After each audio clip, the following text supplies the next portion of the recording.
Canadian Dominion Predator Control. You can see we got a whole lot of traps here. We're going to get all these traps cleaned up. And I've got a barrel behind me. And the fire's been burning for a little while. The water's just now starting to warm up. So we're going to get these cleaned up with the power washer and dyed inside the barrel that I got there set up for trap dye.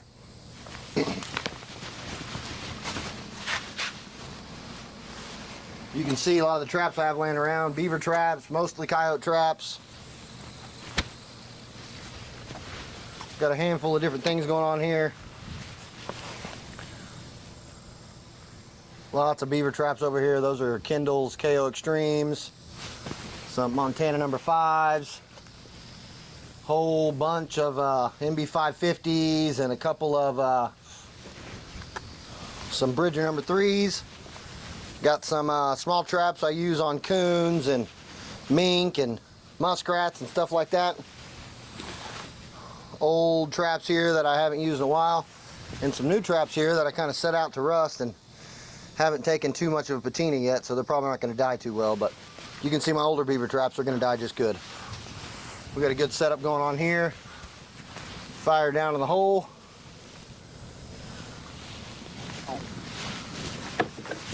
And the water is just starting to warm up, so it ought to boil within an hour or so. And once it does get boiling, we'll have these traps cleaned off by then, and we'll stick them in there and get them all darkened up, turn them black, and I'll show you the process the whole way.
All right, folks, I already put a little trap dye in this, but I'm going to put some more in there. Put about 4 pounds in this 30 gallons of water here so we can dye all these traps. It says you should put one of these per 1 to 2 dozen of large traps and 2 to 3 dozen of smaller traps. But I think 4 of these ought to take care of, 10 or 12 dozen traps without an issue. So I'm going to pour this in here and take this head cam, this kind of a new addition to the setup here, with me so you guys can check it out.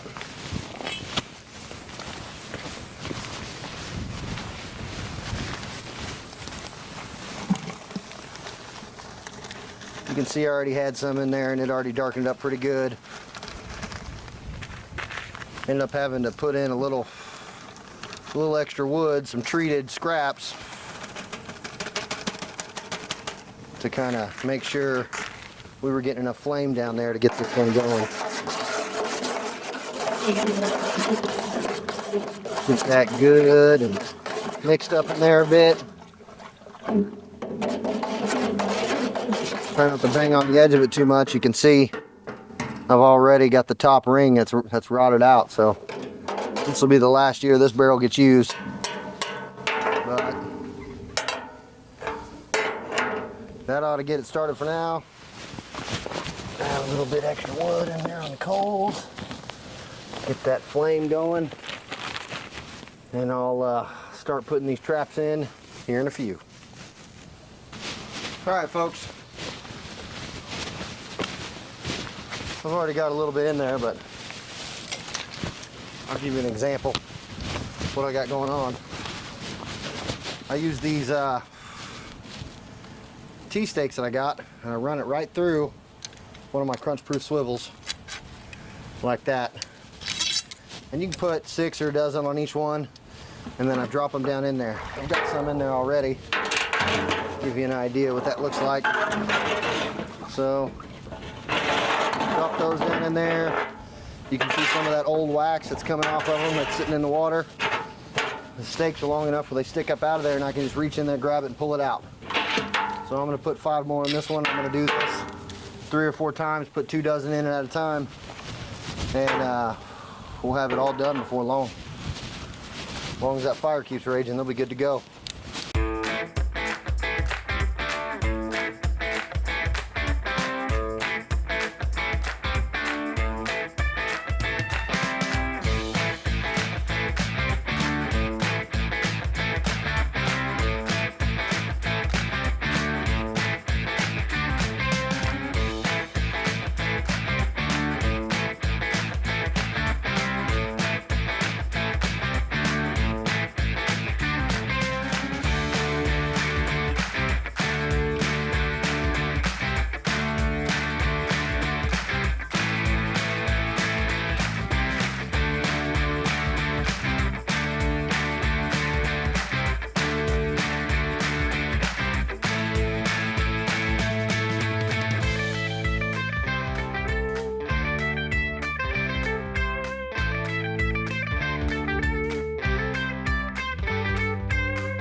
Well, folks, it's quite a long process. I started this before noon. I still got, I don't know, another 40 minutes to an hour and a half worth of traps to put in and out of that water before I'm ready. So it takes time. We got almost all the coyote traps in and out of there by now. And I'm gonna run the beaver traps through just to do it. I usually paint my beaver traps, but I left my new beaver traps. I got this earlier this spring and out in the rain for a while, but I've already used some of them when they were fresh. And I need to put some hags brackets on them, or the spring clips. I use those spring clips on everything that I have that's conibear. And all my beaver traps, all my drowning traps have Hags drowning locks on them. And then I guess all my small water traps have Hags brackets on them. So Hags all the way out. But I still got, another 3 or 4 dozen, 5 dozen traps that go in and out. We've probably pulled 8 dozen, 9 dozen coyote traps out, and I got 2 dozen in there right now. So I still have another 2 dozen there that don't need to be done, and then I have another 2 dozen out here that need to be done. So this is probably where I'll put an end to this, but it's a good time. I mean, if you got time to do it, it's a good time. If you've got the means to have a gas jet burner to get your water going, that'll save you a whole lot of time. But we'll get to waxing them tomorrow. I don't know if I'll show much of that. I'll probably just show the results of it. And yeah, power washer, 30 gallons of water with 4 pounds of logwood dye, and a day's work will get 15, 18 dozen traps in and out of there, dyed and ready to go for this coming season.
Till next time, Dominion out.